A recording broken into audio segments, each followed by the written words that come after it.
Do you feel you made the right decision to go? And To leave Arsenal? yeah, to leave Arsenal when Unai Emery came in, when you were offered a contract. Honestly, yeah, I should have never left. Jack, thanks so much for joining us. Thanks for your time. It's greatly appreciated. I think so many people will want to be hearing from you to find out what's going on. You're one of the most exciting, greatest products of the English youth football system. You've shone on the biggest stage for club and country with Arsenal and England. You've been one of the most talked about footballers, I think, in England and Europe for the last decade.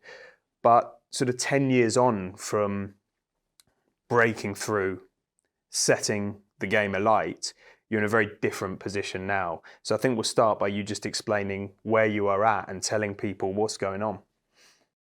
Yeah, no, thanks for having me. Yeah, it's been a ride throughout my whole career. You know, I've loved it. I've loved every minute of it. Obviously, there's been times where it's been tough, but what kept me going in them tough times was the love I have for the game and trying to get back out there and trying to show everyone and what I can do. But yeah, I'm in a completely different position now than I was 10 years ago. Being honest, I probably never thought I'd be in this position, but I am, and I think it's down to me now to show everyone, not my footballing ability, because I don't think I need to do that in terms of what I can do. People know what I can do. I just need to have that opportunity and get myself through this tough time and get a club and get back on the pitch and doing what I love most. Do you have any offers? No, not at the moment. As I said, I trained with a club and there was a few conversations with them, but it wasn't right. And in terms of not just me, but in terms of the club as well, I don't think I would have fitted into their team. And it's something that I didn't really want to do. And I think that's the most important thing for me as well, is because I've been at the top, as you said, but that's where I enjoyed it the most. Now, I'm not saying that I need to be at the top. I need to be at the top, but I want to get that enjoyment back of when I play football, when I run out on the pitch, when I wake up in the morning. I want to look forward to going to training and being with the lads. And yeah, that's something that I'm missing. Why aren't they having you in then? Why aren't they ringing you and saying, come on, come down and have a train? Why aren't Bournemouth saying to you, come back for another season? Why aren't clubs just wanting to run the rule over you? Have any of them actually explained it, or have people in the industry explained it? You think there's a bit of a stigma around the injury, but they can easily see for themselves if they want you in.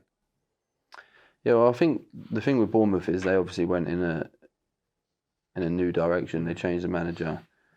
I think everyone knows that Scott Parker likes young players, and as well, my deal there was 6 months, and obviously when I was there, the manager got sacked. So I think because they didn't go up, they wanted to change everything, and good luck to them. You know, I had a great time at Bournemouth. I love that club. I've still got great friends there, players and staff, and I wish them all the best. So I think that Scott Parker coming in and them going in a new direction, I think is actually probably a good thing for the club. So, but in terms of other clubs, I'm not really sure. I do feel a little bit like the door in this country has been shut on me. I don't know why. Maybe it's because of the injury history and people getting references from places. I don't know. I mean, I feel like that's unfair, but it is what it is, and that's why I've said on a number of occasions I'm open to going abroad. In fact, I probably want to go abroad. I want to try something different. I think it'll be good for me, good for my life, good for my family to try something different, have a fresh start somewhere where people, clubs, fans don't think, oh, that's Jack Wilshere, he's going to get injured today, or he'll play 5 games and that's it. Yeah, so that's why I keep saying that I want to try something different, but I'm just waiting for the opportunity. 2 things on that. Firstly, the door being shut in England, and you don't know if they've had references. You think people are bad-mouthing you, essentially? I wouldn't say bad mouthing because I'd like to think that any club that I've been at, and I mean every single club, I know it didn't work out at West Ham, but I'm talking Arsenal, West Ham, Bournemouth, I always got on with people, and I'm not just talking to players. Like I've got friends at West Ham in the staff, the kit men, the chefs. Obviously at Arsenal I was there for a longer time, and they're like my family, the people that were there. But I wouldn't say they're bad mouthing me as a person. I'd go back to the injury thing again, where people think that I'm going to play a few games and I'm always at risk of getting injured and it'll be a waste of an investment. And so I wouldn't say bad mouthing me. So when does it get to the point where you start thinking, why am I still doing this? In fact, I should ask you, have you already started thinking that? Yeah, that does cross my mind quite a lot because it's tough, I mean, I wake up in the morning and I haven't got that sort of that hunger to go and show the team. Listen, because when you're at a club and you're training every day, you wake up, and if you're not in the team, or even if you are in the team, you wake up and you think, right, I've got to train well today. I need to show the manager that I'm ready for the weekend, and I don't have that. So I'm waking up in the mornings at the moment, and I'm thinking, right, I need to go and train somewhere. Normally it's on my own. Okay, I've been training with a club in pre-season, but that's finished now. I'm back to waking up, training on my own, and finding that motivation.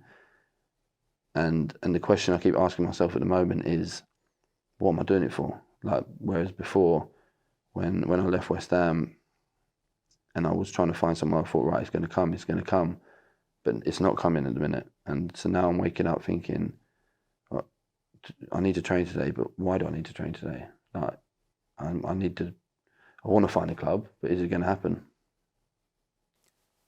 And what conclusions do you come to? Are you seriously considering your future now? Yeah, I've had conversations with people close to my wife, for example. I had a conversation with my wife the other day.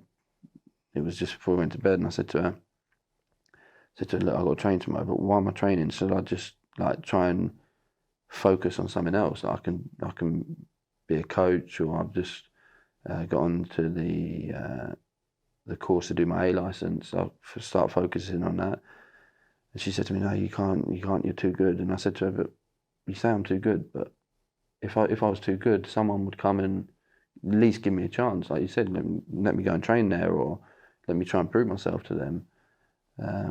So yeah, they're conversations that I'm having, but at what point do I say, right, enough's enough? I don't know, to be honest. I'll keep going until I mean, because I said to my agent as well, so I don't want to be in that position where I'm waiting, and then before you know it, January transfer window comes and I've almost wasted another season. I'm not getting any younger, and I don't want to do that. I did that last year, and actually it turned out that it didn't really help me. Although I played some games, I had a good time at Bournemouth. The idea of that 6 months was to show everyone that I can play and I'm fit, and I'd get another opportunity next year, whether that be at Bournemouth or another club. And that seems to not have worked. So to do that for another year, where maybe I'll go somewhere in January and then play for another 4 or 5 months towards the end of the season, I feel like I'd be wasting my time. You used a word there when you were talking about after leaving West Ham, horrible, you said it was. So you're in an even more precarious situation now because you're a little bit older and you don't have any options in front of you as we speak. Can you explain what horrible means? Are you in a panic in your head? Are you having anxious conversations with Adriana, with your dad, with your family? You're looking at your children who are looking up to you with such pride, and you're worried about your career, or are you not that type of person? No, I am. I think we all are, and I'm not the type of person who would say, no, I'm fine. Like, especially with my wife and my kids. my oldest two are actually at an age where, you know, throughout my older two are with someone else, so they don't live with me full time, and I always found myself in my career, and I'm not saying this is why I signed for West Ham, because it's not. West Ham was my club growing up. It was a dream for me to play for them. But, you know, I had offers from abroad when I left Arsenal, and I wanted to stay around the area so I could see my kids. They were at an age, I think they were 4 and 5, and I didn't think it would be right to leave them. So I signed for a club in this country. But now they're at an age where they understand, and especially Archie, he's 9, and he's actually like having conversations with me, like saying, "Oh, what about the MLS?" or "Well, why don't you go and play in the Liga?" Like, he loves football, so he knows everything about football. And it is difficult to explain to him. Like, he will say to me, like, "How come no club wants you?" And I'm like, "I don't know. Like, how do I explain that to him?" And but yeah, these are conversations that we're having, and it's difficult to have them conversations with them, because although I feel like they understand, they probably don't.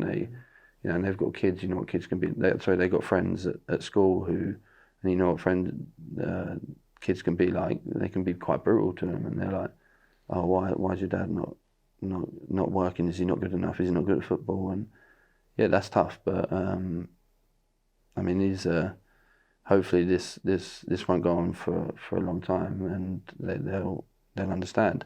Because as well, I've got 2 younger kids who actually have never seen me really play football. I mean, Sienna came to West Ham once when she was like really young, like a newborn. So they don't really understand what I do. You know, they like when I, for example, when I go training in the morning on my own, and I kiss them and say, "Oh, I'm going training," they don't actually know what I do. Do you know what I mean? They're probably thinking, "Well, where's he going?